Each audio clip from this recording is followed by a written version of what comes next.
Produced by the U.S. Department of Health and Human Services. Hello, everybody. Thank you for that introduction, and thank you for minding the agency during my confirmation process. I'm very, very happy to be here today. I'm proud that President Trump has appointed me to the position of trust to carry out his agenda to make America healthy again. This is the mission that President Trump and I hold in common, and that has inspired a tectonic outpouring of enthusiasm and support from the American people. It's not difficult to understand why. In the U.S., 6 out of every 10 adults have at least one chronic disease, and 4 in 10 have 2 or more. The U.S. has the highest age-standardized cancer incident rate among 204 countries in the world, nearly double the next highest rate.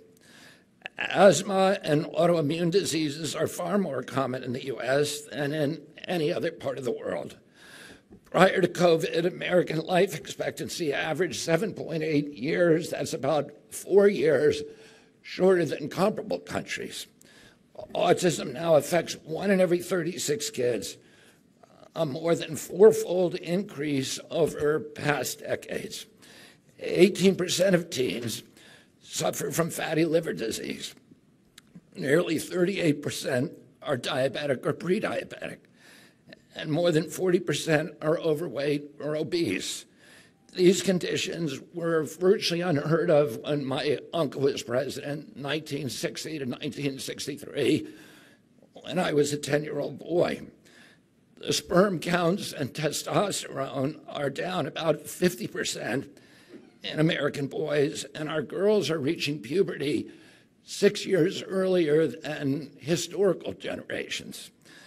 Our only solution to these issues seems to be more and more pharmaceutical interventions that don't seem to be alleviating the problem, and in many cases appear to be worsening it. Over-medication, particularly in children, is a growing issue. More than 3.4 million American children are currently taking medication for ADD and ADHD, and yet the numbers continue to rise. President Trump has asked me to reverse the epidemic of chronic disease. The way to do that is to bring HHS to its full potential as the steward of the American healthcare system. That is the mission that I want to share with you. I have a vivid memory of visiting NIH when I was a boy. My mother, a woman who worked for my mother, had a husband who was an NIH scientist. And when I was that age, I wanted to be a scientist. And he would bring me to NIH, to the labs, to look at the rats and the guinea pigs, and to look through the microscopes. And for me, that was an extraordinary thrill to see scientists who were engaged in this existential search for existential truths, and who were working to make our country stronger and to make our people stronger. Those were different times. America was at the apex of its power and prestige, and all the world looked to us for leadership. This was particularly true of NIH and CDC and FDA. They provided the gold standard of science and research, trusted the world over. They produced scientific heroes like Bernice Eddy, Sarah Elizabeth Stewart, and Frances Kelsey. Frances Kelsey was, of course, the young FDA scientist who, through her own stubbornness and integrity, saved our country from the scourge of thalidomide and left a wake of grim birth defects and grotesque mutations and deformities across Europe. In 1962, my uncle, John F. Kennedy, honored Stewart with the President's Award for Distinguished Federal Civilian Service, the government's highest civilian honor. The greatness of NIH was rooted in its unimpeachable integrity. It truly deserved the reputation for conducting science in the public interest. Countries that didn't have their own research institution, for example, the new countries of post-colonial Africa, trusted American science so much, and many of them wrote into their own laws, if the FDA approved it, then it's approved in our country as well. I want the agencies under HHS to earn that level of global trust. And what is the path to public trust? The path to trust is always through transparency. Transparency is the foundation of science, and it is the foundation of democracy. I think it's significant that an overwhelming majority of the men who signed the Declaration of Independence, who were this nation's founding fathers, were also citizen scientists.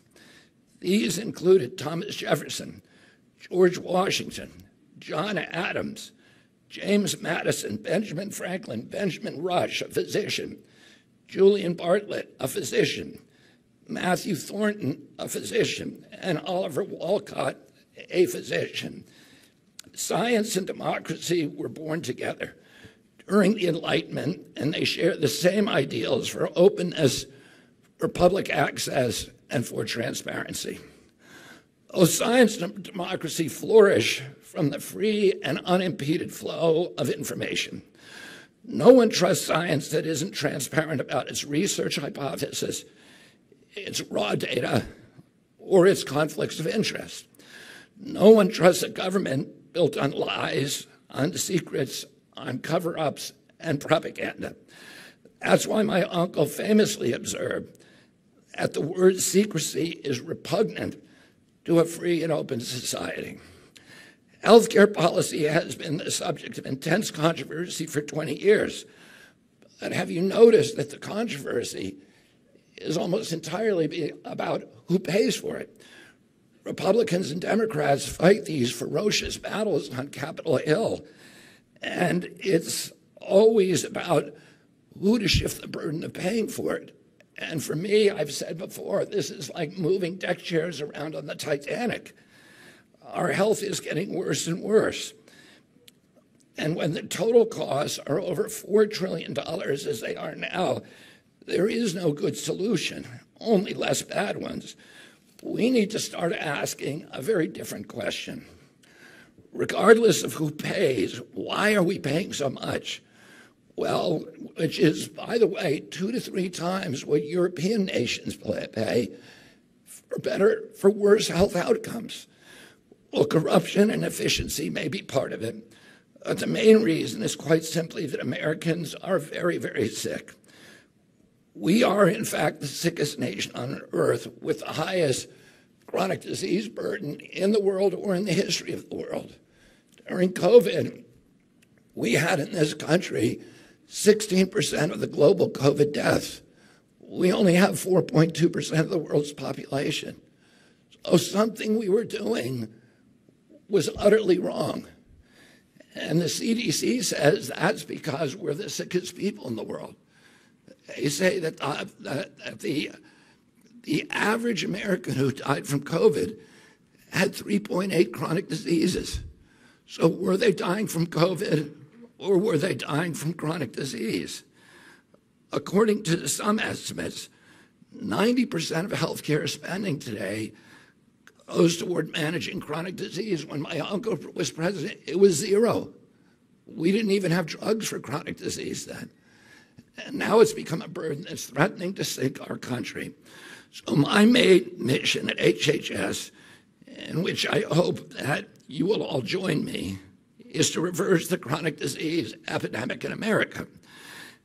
How are we going to do that? It isn't by replacing one paradigm with another one by force.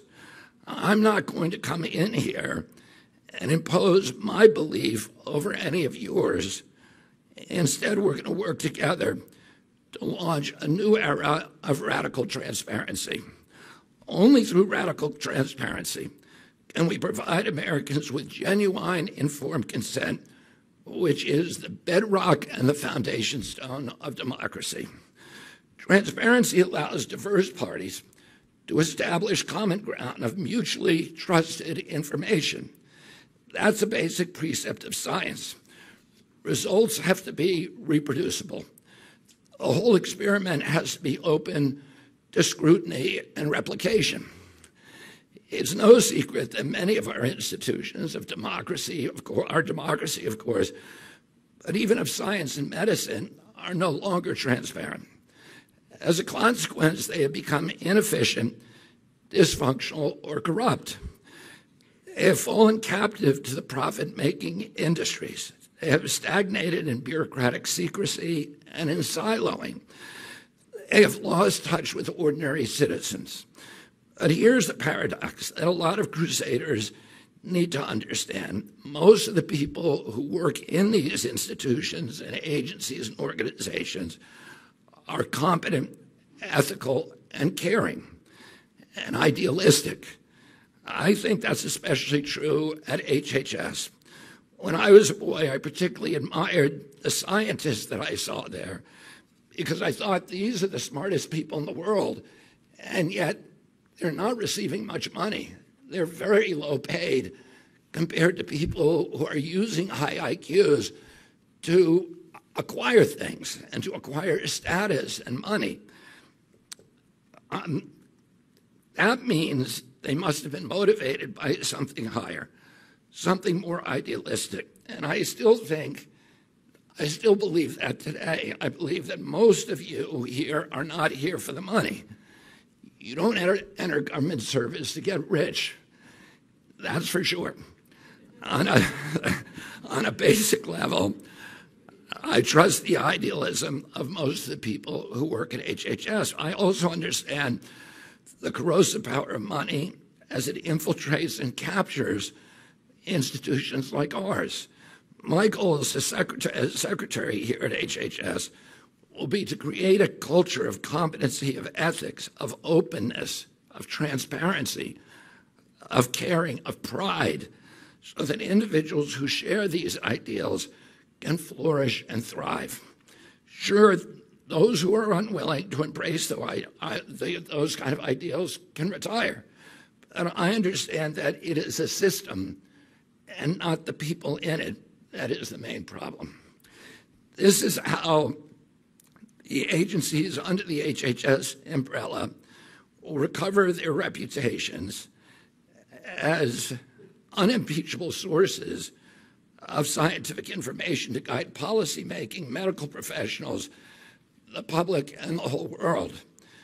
We will remove conflicts of interest from the committees and research partners whenever possible, or balance them with other stakeholders.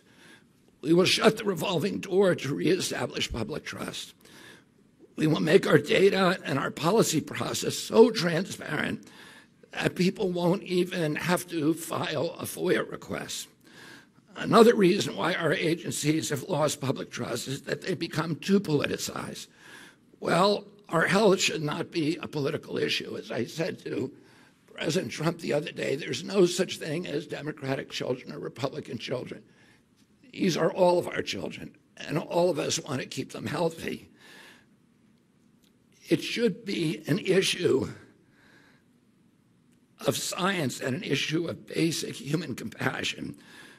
Science gets politicized when power and profit are involved, and power and profit are blind to compassion. Reducing the influence of money, therefore, goes hand in hand with depoliticizing HHS. I've spoken of science, and now let me speak about compassion. HHS is the home to programs like Medicare and Medicaid. Between them serve over 160 million Americans. The same Doge technology that has uncovered vast amounts of waste and fraud can be used to better serve our fellow citizens who depend on these programs to make sure that no one is left behind and no one is left out. We will aim to set a standard of courtesy, efficiency, professionalism, and integrity that will make HHS again the envy of the world. Let me say one more thing about politicization, and this is personal. As you know, I've come through a very highly polarized confirmation process. The fog of narrative warfare has made it hard to get a sense of who I am and what I believe and what I represent. A lot of times when I read these articles characterizing me, I think to myself, I wouldn't want to work for that guy either.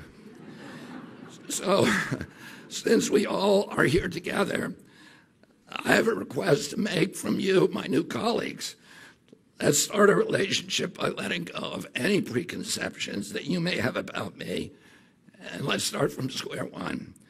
Let's establish a mutual intention to work toward what we all care about, the health of the American people. In return, I want to make a promise to all of you. It's also about preconceptions. I'll start by acknowledging that throughout my career, I've asked a lot of difficult questions, and I've come to a lot of unpopular conclusions. I'm going to keep asking those kind of questions. What I promise to you now is to hold my preconceived answers lightly. I promise to be willing to be wrong. I promise to listen to all the stakeholders, all the parties to the conversation, including the ones, especially the ones with whom I've disagreed in the past. I promise to keep an open mind toward every possibility and every contingency. I hope you will all join me in this commitment, because the health of our people is a lot more important than being right or being vindicated. We can start right now. Last Thursday, President Trump signed an executive order to establish the MAHA Commission to study what has caused the precipitous decline in American health over the past 2 generations. So we will convene representatives of all viewpoints to study the causes for the drastic rise in chronic disease. Some of the possible factors we will investigate were formerly taboo or insufficiently scrutinized. The childhood vaccine schedule, electromagnetic radiation, glyphosate, other pesticides, ultra-processed foods, artificial food additives, SSRI and other psychiatric drugs, PFAs, PFOAs, microplastics. Nothing is going to be off limits. Whatever belief or suspicion I have expressed in the past, I'm willing to subject them all to the scrutiny of unbiased science. That is going to be our template, unbiased science. That's something that will make us all proud of this agency and of our role in restoring American health. Let's commission research that will satisfy all the stakeholders once and for all. Let's use protocols that we all agree on in advance and not alter the outcomes of studies when they're halfway through and that they look inconvenient. Let's all depoliticize these issues and reestablish a common ground for action and renew the search for existential truth with no political impediments and no preconceptions. Finally, I want to ask you to think about an even larger challenge to this agency. If we're really going to end the chronic disease epidemic, we need to recognize the connection between the physical decrepitude that now beleaguers our citizenry and the pervasive spiritual malaise that has left so many young people feeling alienated, dispossessed, disconnected, purposeless, and hopeless. Spiritual and physical maladies thrive on one another. They feed on one another. Our overall wellness must begin with a spiritual question. How do we relate to ourselves, to each other, to our communities, and to the planet? Vested interests and malignant political actors profit and flourish when we are atomized and fragmented, and uncertain when we can be easily propagandized, when we live in fear and helplessness and victimization. These forces prefer to have us in terror and anxiety, which disable our capacity for critical thinking and make us more compliant and more credulous. They want us hiding from ourselves to avoid our own shadows and dulling our pain and loneliness through sedation and distraction. Yet inside of us, we know that love and self-knowledge are the only true paths to good health. Here at HHS, we need to take on the task of guiding our country and the world to question, towards skepticism, towards engagement, to discover our own paths to living our fullest lives, unleashing the potential in every one of us to make good personal choices that allow us to nourish, to heal, and to develop ourselves. Only this path will make us effective citizens in a democracy. This is decidedly the American identity that we want for our children and their children. Through our own example of dedication and integrity, we can inspire our country on the mission toward well-being and toward achieving our historic mission as an exemplary nation. The goals that I have for HHS, the goals of transparency, of informed choice, of integrity, of efficiency, are possible only with your help. This task before us is historic, to reverse a trend of worsening health that goes back 60 years. And I know that we can do it. I know a higher standard of health is possible. I know that because I remember a time that our country was the healthiest and most robust country on earth. With your help and commitment, we can go back to that time. We can have that again. Now let's get to work, and thank you all very much.